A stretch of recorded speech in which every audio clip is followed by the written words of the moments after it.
Hello, everyone. My name is Marek Stefan. I'm a deputy editor-in-chief in Układ Sił.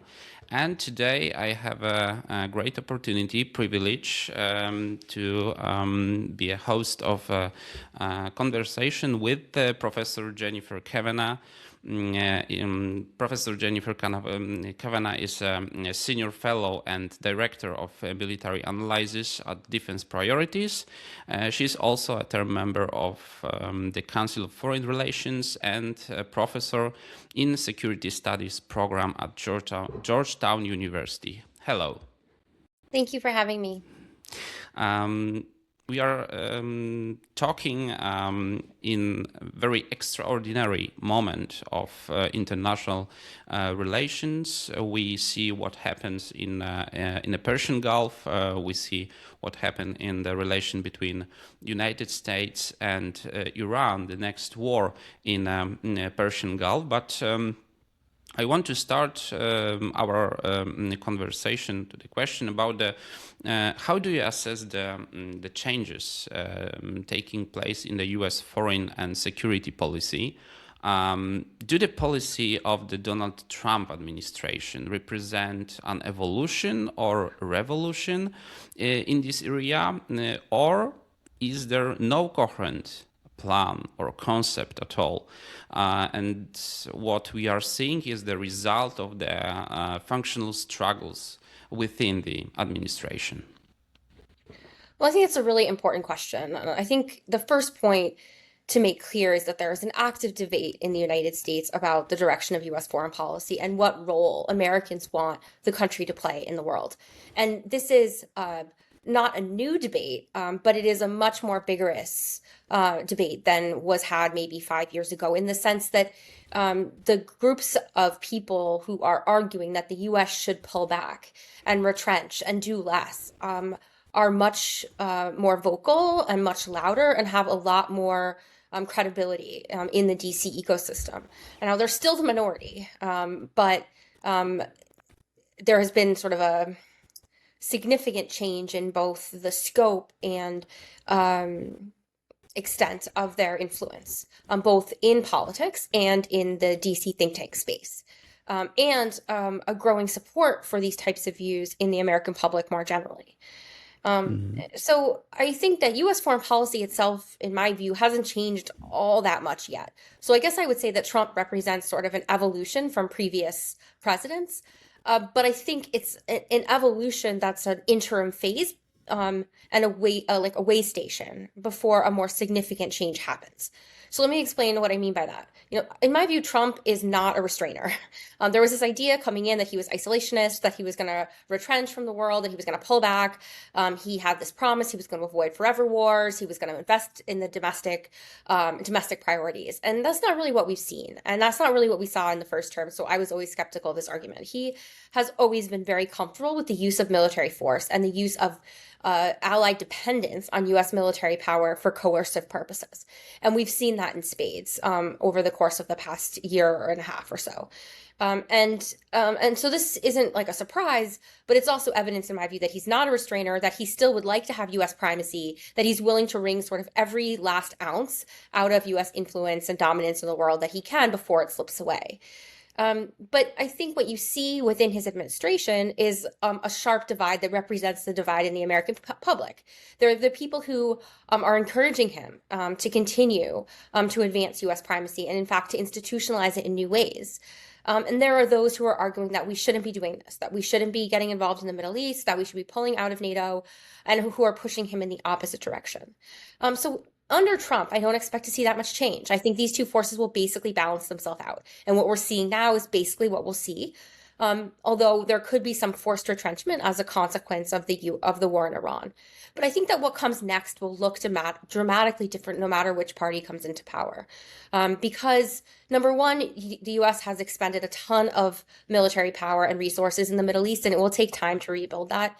And number two, the support for restraint-oriented foreign policy, I think, has grown as a consequence of this war, because people are looking at it, and in the context of this ongoing debate, even skeptics of restraint-oriented views are looking at this war and thinking, gosh, like maybe that's right. Like maybe the US would be better off if we weren't doing all of these things. So I see the direction of US foreign policy over the medium term as one of retrenchment. And that includes one from all theaters. So not just Europe and the Middle East, but also Asia. It will happen more quickly in Europe and the Middle East and more slowly in Asia, but I think that's the direction that it will move. And I think the biggest question marks for me are number one, how quickly it happens. Number two, how much institutional change is Donald Trump and his administration able to put into place in places like Europe that will make it even harder for anyone coming back in to like reverse. And number three, is it forced retrenchment or managed retrenchment? Right now, the US is still in a position to manage retrenchment. It can choose what commitments it gives up. But at some point, you get into a situation of forced retrenchment, either because you alienate allies to the point where they move on, or you expend resources in careless ways and you're forced to retrench because you can't meet your commitments. I personally would prefer the managed retrenchment to the forced retrenchment. So I would, am hoping that the current administration and whoever comes next makes smart choices about priorities so that we don't end up in forced retrenchment, in a forced retrenchment world. But I can't rule out that that will happen. So let's talk about the priorities, because you represent the defense priorities, which is a think tank in Washington, D.C., which is described as the analytical and intellectual community advocating for the restrained U.S. Foreign policy, in a contrast to the approach that has dominated for decades, namely a policy of global primacy. Could you characterize the main divisions and school of thoughts that currently dominate in the American debate on the vision of U.S. foreign policy? Sure. I think there are probably three main debates, and it's important to note that these don't fall along party lines. So for a long time, the way to talk about U.S. foreign policy was to describe what Republicans wanted and what Democrats wanted. And now I actually think that's an unhelpful way to think about it. I think the spectrum of foreign policy views is not partisan in nature. It really depends on this question of what do you think the U.S. role in the world should be. So primacists want to basically continue the status quo. They would like the U.S. to keep all of its commitments in Europe, in the Middle East, in Asia. They are focused on, they see the world as a very threatening place to the United States. They believe that because adversaries are aligning, because Russia and China are cooperating with North Korea and Iran, the United States must maintain a significant, if not as large as today, even larger U.S. military footprint, that the U.S. benefits from primacy, that it should not give up its leadership position in the world, that it should be doing everything it can to push China down, to contain China, to deter Russia, and to maintain its position at the top of the global hierarchy. Primacists differ on how much the U.S. should depend on allies. Some, recognizing that there are resource constraints, think that allied scale is the right way to go. So, and cooperate more with allies to build up, to use them to kind of prop up U.S. primacy. But that's sort of the debate among the primacists. For prioritizers, they, in my view, are actually quite similar to primacists. So some people think about this as a spectrum with prioritizers in the middle between primacists and restrainers. That's true in a policy sense, in the sense that prioritizers would like to do less in Europe and the Middle East to double down on the U.S. commitment in Asia, whereas restrainers would like to see pullback from all regions. So in a policy sense, they're kind of in the middle. But the reason I think that they're much more like primacists than they are like restrainers is because they have the same basic view of the world, which is that U.S. military power is stabilizing, that putting more U.S. military power forward and a bigger U.S. military footprint abroad protects the United States and deters adversaries. And their only difference with the primacists is that they believe that because U.S. resources are scarce, the United States must choose between regions. It will have to pull back from some regions in order to counter what they see as the biggest threat to U.S. interests, which is China. But they have the same fundamental view of U.S. military power and the desired U.S. position in the world. For restrainers, there's a fundamentally different understanding of how military power affects the international system. And so I fall into this camp. My view is that U.S. military power is not stabilizing. It's destabilizing. I look around the world and I see things like the conflict in the Middle East and the conflict in Ukraine. I look at the role, the Chinese response to U.S. military power in Asia and the way that military power distorts the behavior of allies and partners in terms of their defense spending and their, in some cases, the way that they, the types of geopolitical moves that they make. And I I think that the world and the United States would be better off without such a large military footprint forward. I worry more about escalation spirals and don't know that U.S. forward presence deters adversaries in a meaningful way. I also see the United States as very secure. We have oceans on two sides and weak neighbors to the north and south. We do not need hundreds of thousands of U.S. military forces abroad to protect U.S. interests. We could do with a much smaller military footprint, a nuclear deterrent, which we have, and good air and missile defense and good cyber defense, which we're investing in. And so because of that, I would like to see the U.S. do less everywhere, to pull back from Europe and the Middle East and to do less, although probably keep some forces forward in Asia. The big debate within restrainers is really how to deal with China. How much can you retrench? How willing are you to allow for a Chinese regional hegemony in Asia? Is that an existential threat? That is a debate within the restrainer community. But that's really the debate there. So this is the kind of the spectrum of views. And I would say that there are a growing number of people that are attracted to the prioritizer and restrainer points of view. They are obviously very different. I think prioritizers have an advantage because it is like politically easier to say you want to do less in Europe and the Middle East to do more in Asia than it is to just say we want to do less everywhere. If you say we want to do less everywhere, you get accused of being an isolationist, of appeasing China, of not caring about U.S. interests. But this is an active debate, and it's not clear to me who has the most power in Trump's administration. I think it varies, who has his ear at any given time. And it's not clear to me who, in the end, will end up being winning out. Like, I think primacy, in my view, is unsustainable, so it's unlikely to be that. I think the biggest question going forward in U.S. foreign policy, as I said before, is how much does the U.S. retrench and what happens to U.S. strategy in Asia? I think that Chinese power at this point makes a pivot to Asia pointless. But some people argue that this is still the direction the U.S. should go, is really trying to deter China from aggression in Asia. I think this is the very important issue, this debate, because from the perspective of the American partners and allies, especially who lives on the periphery of this system of global American primacy, this is not something obvious that American community intellectuals debate about the role of United States and the vision of United States foreign policy and security policy, because most people are think in Europe, the big parts of societies, but also politicians and authorities, things like, United States always be involved in Europe, always be involved in Middle East and East Asia, because, this the free center of gravities of American grand strategy since the 1941 and especially after 1945, the end of the Second World War. So, what is changed in American society, in American policy? What powers bring you and the American society to this debate about the current role and the future role of United States in the world? Well, I think there's a couple of factors. I think there's always been a strain of thought in the United States that's been frustrated with what they see as allied free riding, that allies don't spend enough on their own defense, that the U.S. is subsidizing allied security while countries elsewhere invest in social service programs. The U.S. is pouring all of its money into the military.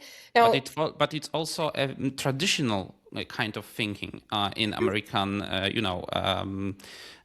strategic culture, because George Washington, Alexander Hamilton, what they said, in this matter. Yeah, well, I mean, George Washington warned against foreign entanglements. He wanted to focus on the United States, and in fact, that was the driver of U.S. foreign policy probably until World War II, definitely until World War I, was this desire to stay out of entanglements abroad and to focus on the Western Hemisphere. This was like the primary goal of U.S. foreign policy, was this hemispheric defense strategy. That was the goal. It was only really after World War II when the United States started institutionalizing its military presence and investment overseas. And, my view is that, and there's a lot of scholarship on this by, great people like Stephen Wertheim and others who have argued that, part of this was an intentional decision by policymakers at the time to move towards U.S. dominance, in part because, number one, there was concern, like there's been 2 world wars. There was a sense that the only way the United States could prevent a 3rd world war was to actually manage the security. But there were also those who saw global dominance as desirable, that the United States could make countries dependent on U.S. military power. They could then use that influence to direct the economies of allies. They could use dollar dominance to reap significant economic advantages for the United States.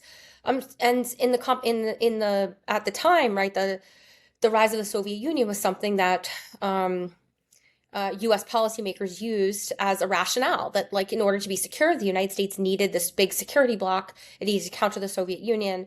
And then this built up huge institutional demand in the United States for defense spending. So there's whole ecosystems that are dependent on defense spending.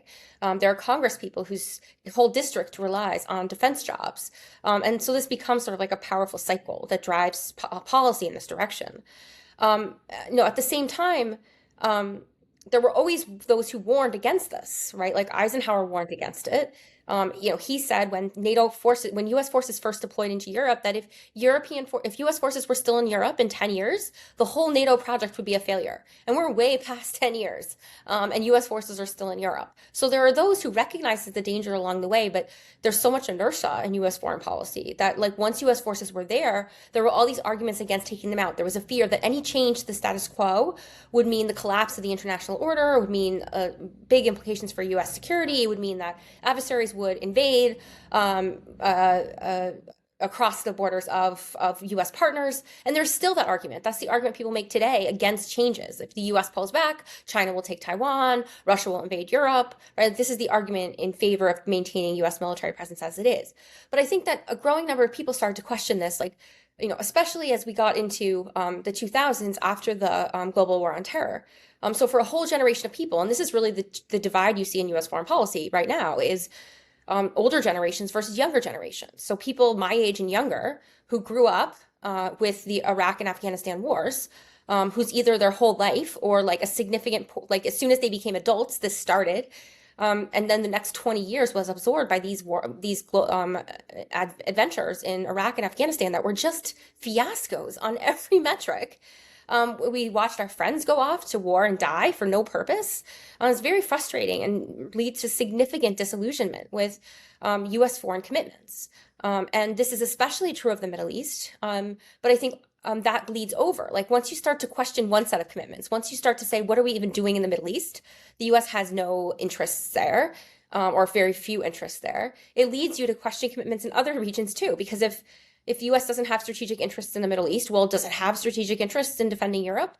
And I think as Europe became rich, like when in the 50s, when Europe was poor at the end of World War II, or poorer, and trying to rebuild after World War II, there was more appetite for helping Europe to become strong. But people look at Europe today and they think, well, Europe is technologically advanced, Europe is rich, they can defend themselves. Why do they need U.S.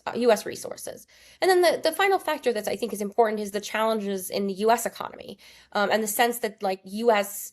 Domestic priorities are being shortchanged. And so you have things like the global recession, you have COVID, you have the decay of things like the U.S. education system, you have the disaster that's the U.S. healthcare system, you have infrastructure and airports and bridges that are falling apart. And people look at these problems at home and are just thinking, what are we doing? We're spending $1 trillion on a military that's fighting abroad and isn't making us safer, at least not to American people. Doesn't feel like that's making us safer. And yet we can't meet basic domestic needs. And I think this has led over time to a growing sense that there needed to be a change in U.S. foreign policy. There needed to be a focus on domestic issues. And this is why Trump's America First message that promised no foreign wars, no forever wars, this was so appealing to people because it was exactly kind of what they were feeling. And that's, I think, mobilized this sentiment and to make it become more politically active. Mm-hmm. Do you see any signs that American military posture and strategy moving from the onshore balancing to offshore balancing in Europe, in Middle East, and maybe in Indo-Pacific. Do you see any signs of this? So I don't think under Trump. Like I know there was a lot of concern when Trump came in that he was going to make drastic changes in U.S. posture, especially in Europe. And I guess at this point, I don't think that's going to happen. He's, that threat has kind of reemerged now with the war in Iran. He's saying he's going to close bases or move forces out. I guess I feel that that's not really a credible threat, number one, because actually the US needs those bases if it's going to keep fighting in the Middle East. And number two, because the idea, like moving forces is a lot more difficult than a tweet or a Truth Social post makes it sound. First of all, where are they going to go? If you're going to bring them home, like there's not a lot of extra space for them at home. So you have to figure that out. It costs money to shut down bases and move equipment home. One of the reasons why Trump didn't make changes in his first term was because he wanted to and he found out how expensive they were, and so it stopped doing them. So I guess I don't see there is likely to be major changes. And I think, just look at a map, right? Like there's threats to move forces out of Spain, but like, are you really going to move your destroyers out of Rota where they support air defense for the entire Mediterranean? Like it doesn't make sense when you're fighting a war in the Middle East. So I guess I think that these are not credible threats. I think the more likely change under the Trump administration is a change in how we think about NATO planning for contingencies. So the plan always was that if a crisis happened, the forces in Europe at the time would sort of be the first line of defense, and then you'd have the rest of the US Army or military power, which would flow across the ocean, and that would take however long, and that would be sort of when the mass of forces arrived to push back any sort of invasion. I think what will change is that assumption that like the cavalry's on its way. And what US forces are forward in Europe will be included in contingency plans, but Europe will be expected to make up everything else that will be needed in a crisis, or almost everything else. So it will be a shift in the crisis planning demands rather than the posture today. But over the longer term, I do think that there will be changes in US posture. I think you need a change in Congress to do that because and over time, you'll have generational change. You'll get some of these people that are currently the heads of all the armed services committees and the foreign affairs committees. Most of them are like 70 or 80 years old. They are products of the Cold War. They don't want to change this posture. That will change. And I do think you will see retrenchment from Europe and from the Middle East. But you're talking about timeframes of, 5 years, 10 years. Middle East, possibly sooner, just because our bases in the Middle East have shown to be totally useless in a war, right? Like most of the US forces are living at hotels and they can't even be on the base. So why do we have these bases?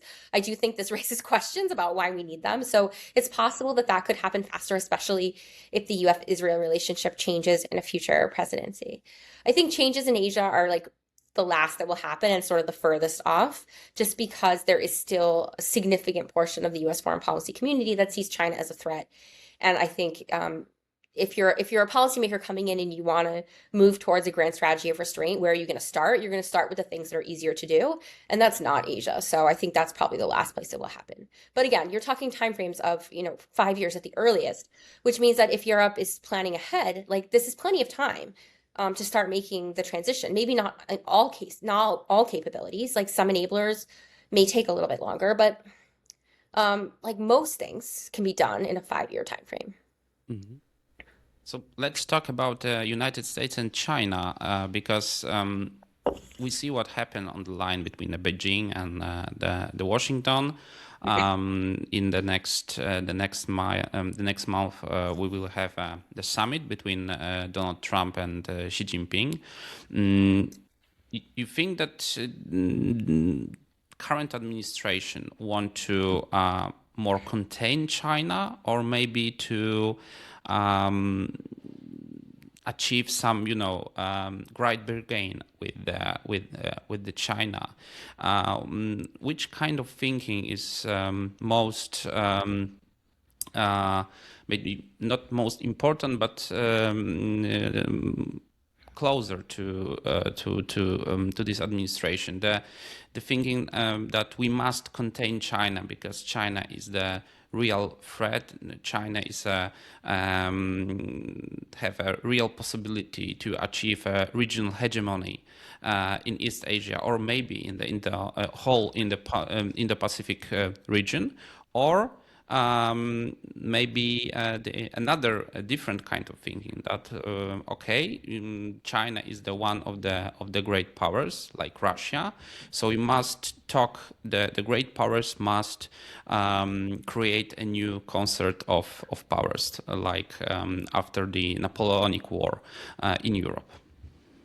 Yeah, so I think that Trump himself really wants to avoid war with China, which is smart.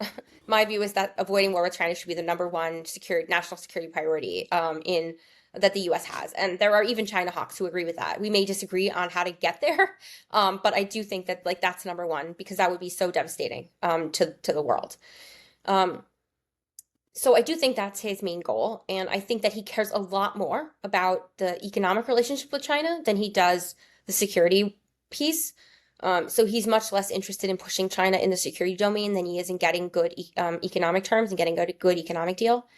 And there are within the Trump administration there are both extreme China hawks and people who really want to not rock the boat with China and are willing to accommodate Chinese security concerns to a much greater extent than previous administrations.